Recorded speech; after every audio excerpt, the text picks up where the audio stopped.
Hello students, my name is Geetanjali Andheria. Welcome to Step Up Academy. कहाँ कहाँ घूम लिया हमने। कंचनजंगा, नेपाल, सिक्किम, हिमालय और साथ ही बहुत कुछ देखा। कैसी सुंदर घाटियाँ और बड़े विशाल पर्वत, बर्फ से ढकी हुई वादियाँ, मैदान मैदान जो फूलों से भरे हुए हैं, झरने जो बहुत ऊंचाइयों से झरझर करते हुए गिर रहे हैं, तो कहीं नदी का वो शांत जल। सब कुछ देखकर प्रतीत होता है प्रकृति अपनी सुंदरता कहाँ कहाँ परिवर्तित कर देती है, कितनी जगह बदलती है। और वहीं पर जाकर लेखिका ने ये देखा कि सुंदरता तो एक तरफ, हर जगह व्यक्ति जीवन की जंग लड़ रहा है, संघर्ष में अपना जीवन व्यतीत कर रहा है। तो ये सब कुछ हमने पार्ट 2 में पढ़ ही लिया था। पार्ट 3 में जो हम पढ़ने वाले हैं कि साना साना हाथ जोड़ी में अब लेखिका किस तरफ जा रही है, क्या और वो हमें दिखाने वाली हैं। सामने बहुत ऊपर से बहता झरना नीचे कलकल बहती तिस्ता में मिल रहा था। मध्यम मध्यम आपने इतना समझ लिया होगा कि वहां पर तिस्ता नदी बहती है उस ओर। तो जो झरना आ रहा था वो धीमे से बह रही तिस्ता नदी में मिल रहा था, कलकल करती हुई तिस्ता नदी में मिल रहा था, और मध्यम मध्यम हवा बह रही थी। पेड़ पौधे झूम रहे थे, गहरे बादलों की परत ने चांद को ढक रखा था। ये उस जगह की बात है जहां ये रात भर के लिए रुकी थी, बड़ी ही शांत जगह।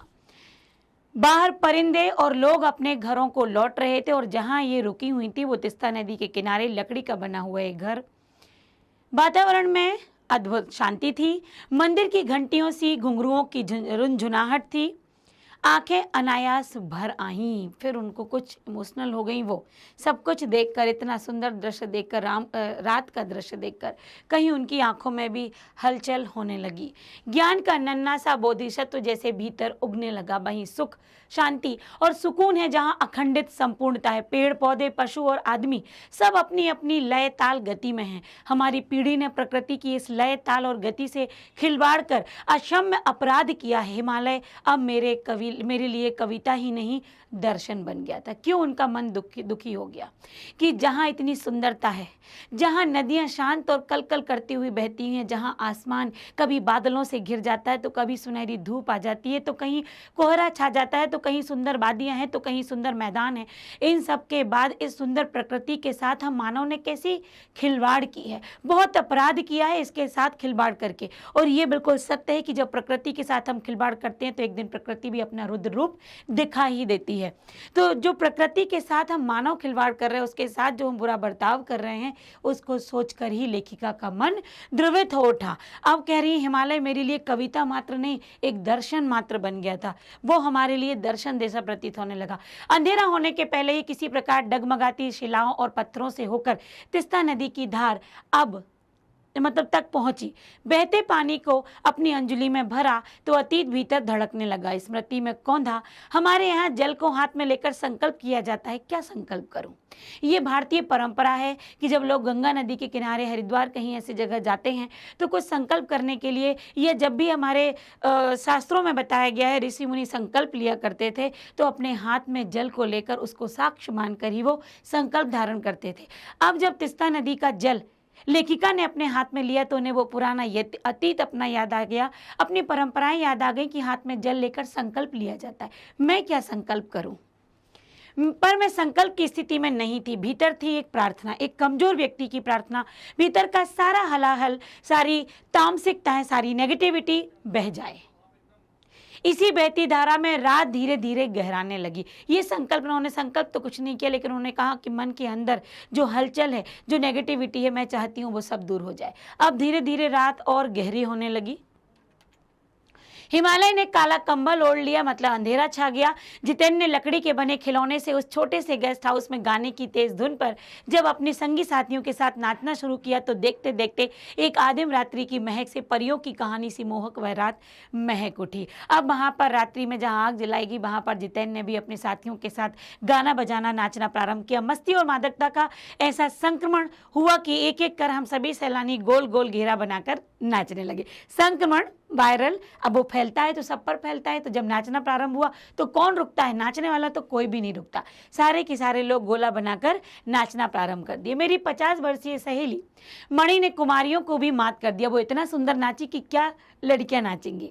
जानदार नृत्य प्रस्तुत किया, हम सब अवाक रह गए। अरे वाह, इतना अच्छा नाचती हैं, कितना आनंद भरा था उसके भीतर, कहाँ से आता था इतना आनंद। यदि कोई व्यक्ति प्रसन्न होता, देखिए प्रसन्न चित्त होकर ही जीवन को जिया जाता है। लाख संघर्ष में जीवन जी रहे हैं, लाख परेशानियों के साथ हैं, लेकिन आनंद के पल कभी भी हमें नहीं छोड़ने चाहिए। तो यहाँ पर मणि ने जिस आनंद के साथ वहाँ पर नृत्य किया, सभी लोग प्रसन्न हुए और ये सोचने लगी लेखिका कि आखिर ये आनंद आता कहाँ से है। लाइयों की सुबह बेहद शांत और सुरम्य, तिस्ता नदी की शांत धारा के समान ही कल कल कर बहती हुई।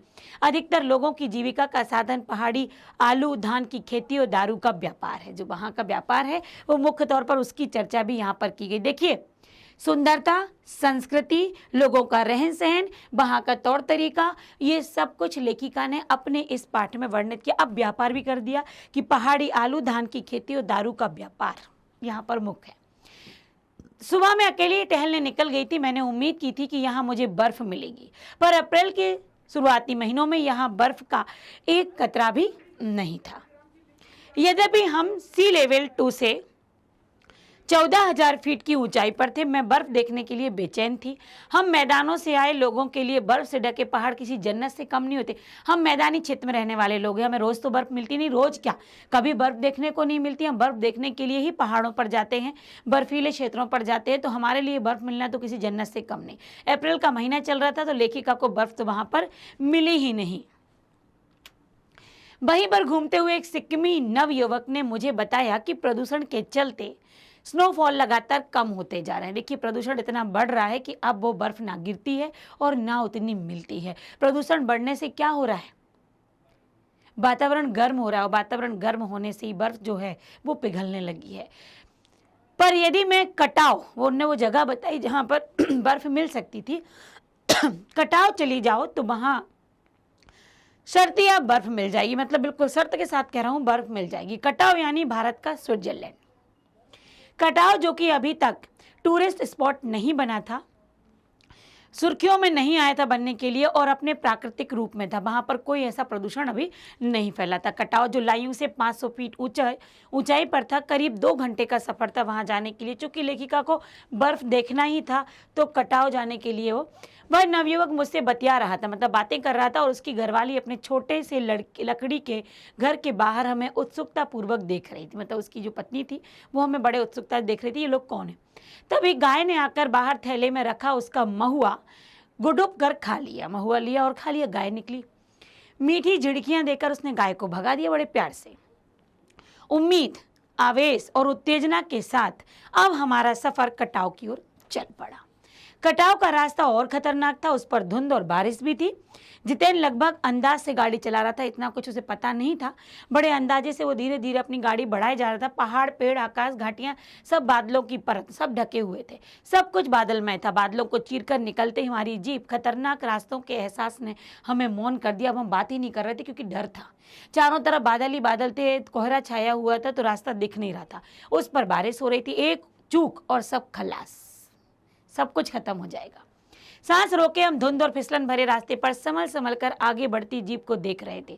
हमारी सांस लेने की आवाजों के सिवाय आसपास कुछ भी सुनाई नहीं दे रहा था, इतना सन्नाटा था। फिर नजर पड़ी बड़े बड़े शब्दों में लिखी एक चेतावनी पर, if you are married divorce speed.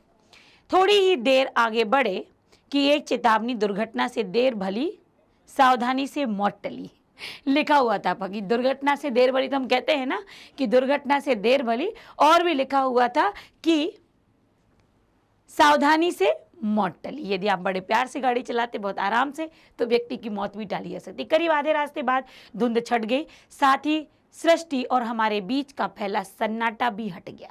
सब कुछ साफ दिखने लगा, नजर आने लगा। नार्गे उत्साहित होकर कहने लगा, जो जितेन नार्गे था, कटाव हिंदुस्तान का स्विट्जरलैंड है। मेरी सहेली मणि स्विट्जरलैंड घूम आई थी। उसने तुरंत प्रतिवाद किया, उसने तुरंत जवाब दिया, नहीं, स्विट्जरलैंड भी इतनी ऊंचाई पर नहीं है, ना ही इतना सुंदर है। मतलब कटाव के आगे उसने विदेश का वो सुंदर स्थान स्विट्जरलैंड को भी नकार दिया कि ना तो वो इतनी ऊंचाई पर है और ना ही इतना सुंदर है, क्योंकि वो घूम कर आई थी। ये बहुत अधिक सुंदर दृश्य है। ये देखिए, बहुत ही सुंदरता से भरा हुआ ये दृश्य है। हम कटाव के करीब आ रहे थे क्योंकि दूर से ही बर्फ से ढके पहाड़ दिखने लगे। पास में जो पर्वत थे वो आधे हरे काले, मतलब कहीं हरियाली छाई थी तो कहीं बर्फ नहीं थी। लग रहा था जैसे किसी ने इन पहाड़ों पर पाउडर छिड़क दिया हो। कहीं कहीं बर्फ थी, कहीं पाउडर बची रह गई हो, कहीं धूप में बह गई हो। नार्गे ने उत्तेजित होकर कहा, देखिए एकदम ताजा बर्फ है, लगता है रात में गिरी है यह बर्फ। थोड़ा और आगे बढ़ने पर अब हमें पूरी तरह बर्फ से ढके हुए पहाड़ मिल जाएंगे, ऐसा जितेन ने विश्वास दिलाया। सावन के झाग की तरह सब और गिरी हुई बर्फ में जीप की खिड़की से मुंडी, मतलब अपना सिर निकाल निकाल कर दूर तक फैली हुई बर्फ को देख रही थी। चांदी से चमकते पहाड़ दिख रहे थे। एकाएक जितेन से पूछा, कैसा लग रहा है? जितेन ने पूछा। मैंने जवाब दिया, राम रोछो। भाई उछल पड़ा, अरे ये नेपाली बोली कहाँ से सीखी आपने? ये तो आपकी बोली नहीं है। देखिए, अपनी बोली जब कोई व्यक्ति सुनता है तो बड़ा प्रसन्न हो जाता है। जितेन भी प्रसन्न हो गया। अपनी भाषा के गर्व से उसकी आंखें चमक उठी। जब जितेन ने अपनी भाषा उनके मुंह से सुनी तो चमक ही आ गई, चेहरा इतराने लगा। और तभी किसी चमत्कार की तरह हल्की हल्की बर्फ एकदम महीन महीन मोती की तरह गिरने लगी, स्नोफॉल होने लगा। तिम्रो माया सिंधे मलाई सताऊं छ, तुम्हारा प्यार मुझे सदैव रुलाता है। चारों ओर चहु ओर बिखरी बर्फ सुंदरता जितेन के मन पर भी थाप करने लगी। प्रेम की झील में देते हुए झूम झूम कर गाने लगा वह। हम सैलानी अब जीप से उतरकर बर्फ पर कूदने लगे। यहाँ बर्फ सर्वाधिक थी, बहुत अच्छी बर्फ थी और बहुत सारी बर्फ थी। घुटनों तक नरम नरम बर्फ, ऊपर आसमान और बर्फ से ढके पहाड़ एक हो रहे थे। मतलब नीचे की बर्फ, आसमान और बर्फ सब कुछ समान लग रहा था। कई सैलानी बर्फ पर लेटकर हर लम्हे की रंगत को कैमरे में कैद कर, अपने अपने तरीके से पोज देकर, अपने अपने तरीके से बर्फ से खेलकर कई प्रकार की तस्वीरें लोग निकलवाने लगे। मेरे पांव झनझन करने लगे थे, इतनी ठंडक थी, पर मन वृंदावन हो रहा था, मन प्रसन्न हो रहा था। भीतर जैसे देवता जाग गए थे। ख्वाहिश हुई कि मैं भी बर्फ पर लेटकर बर्फीली जन्नत को जी भर देखूं, पर मेरे पास बर्फ पर पहनने वाले लंबे लंबे जूते नहीं थे।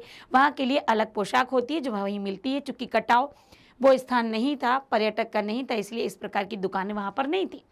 मैंने चाहा कि किराए पर ले लूं, पर कटाव, युमथांग और झांगू लेक की तरह कोई पर्यटक टूरिस्ट स्पॉट नहीं था, 26 नहीं था। इस कारण यहाँ झांगू की तरह दुनिया भर की तो क्या एक भी दुकान नहीं थी, क्योंकि बाकी हम जगह जाते हैं हिल स्टेशन तो वहाँ कई प्रकार की पोशाकों की दुकानें मिलेंगी, खाने पीने की मिलेंगी, पर चूंकि ये स्थान वो नहीं था तो नहीं मिली। दनादन फोटो खिंचवाने के बजाय मैं उस सारे परिदृश्य को अपने भीतर सहेजना चाहती थी, जिससे महानगर के डार्क रूम में इसे फिर देख सकूं। और संपूर्णता के उन क्षणों में हिम शिखर मुझे मेरे अध्यात्म अतीत की से जोड़ रहा था। शायद ऐसी ही कोई विभोर कर देने वाली दिव्यता के बीच अब वो ऋषि मुनि वाली बात आई जो मैं भी कर रही थी। ऋषि मुनियों ने वेदों की रचना की होगी, जीवन सत्यों को खोजा होगा, यहाँ आकर सर्वे भवन्तु सुखिना का महामंत्र पाया होगा। अंतिम संपूर्णता का प्रतीक यह सौंदर्य ऐसा है कि बड़ा से बड़ा अपराधी भी यदि इस सुंदरता को देख ले तो क्षण भर में ही वो करुणा का अवतार बन जाएगा, क्योंकि प्रकृति हमारा मन परिवर्तित कर देती। इसलिए कहते हैं कि किसी शांत जगह पर जाए। जब हम बीमार होते हैं, लंबे समय से कोई व्यक्ति बीमार है या डिप्रेशन का शिकार है, तो डॉक्टर कहते हैं कोई अच्छी जगह पर जाओ, कोई हिल स्टेशन पर जाओ, शांत में जाओ, एकदम नदियों के किनारे जाओ, पर्वतों के पास जाओ, आप वहाँ पर शांति का अनुभव करेंगे। तो प्रकृति का दृश्य हमारे मन को शांत बनाता है, निश्चल बनाता है। और तभी दिमाग में कौंधा कि मिल्टन ने ईव की सुंदरता का वर्णन करते हुए लिखा था कि शैतान भी उसे देखकर ठगा सा रह जाता है, दूसरों का अमंगल करने की जो वृत्ति है वो भूल जाता। मैंने मणि से पूछा, क्या उसने पढ़ी है मिल्टन की है कविता? पर मणि उस समय किसी दूसरे ही सवाल से जूझ रही थी। भाई एकाएक दार्शनिकों की तरह कहने लगी, ये हिमशिखर जल स्तंभ हैं पूरे एशिया के। मतलब जो हिमशिखर है जल स्तंभ है, जल इनमें बसा हुआ है, गसा हुआ है। ये पूरे एशिया के जल स्तंभ में जो अभी जाके बिल्कुल जुड़े हुए हैं और एक समय जाकर ये पिघलेंगे तो जल की बरसात कर देते हैं, जल भर देते हैं। देखिए कितना सुंदर दृश्य है। और ये दृश्य यदि नेत्रों के सामने आ जाए तो कहना ही क्या, लगता है कि बिल्कुल हम जन्नत में हैं। तो एशिया के हिम शिखर कहा, जल स्तंभ कहा किसने? मणि ने, कि ये तो पूरा जल सहेजे हुए हैं। देखो प्रकृति भी किस नायाब ढंग से इंतजाम करती है जल का। आप जल को किस तरीके से बचाते हैं? आप तो नहीं बचाते, हम तो नहीं बचाते। ठीक, जल को बचाने के कई तरीके बताए हैं, पर प्रकृति जल का संचय करती है। वो कैसे करती है?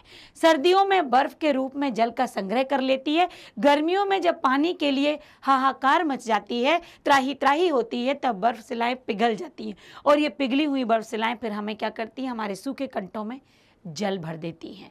कितनी अद्भुत व्यवस्था है जल संचय की जो प्रकृति करती है, और फिर ये नदियों में आ जाता है धीरे धीरे बह के, और हमें पर्याप्त रूप से जल मिलता है। ये प्रकृति जल संचय करती है।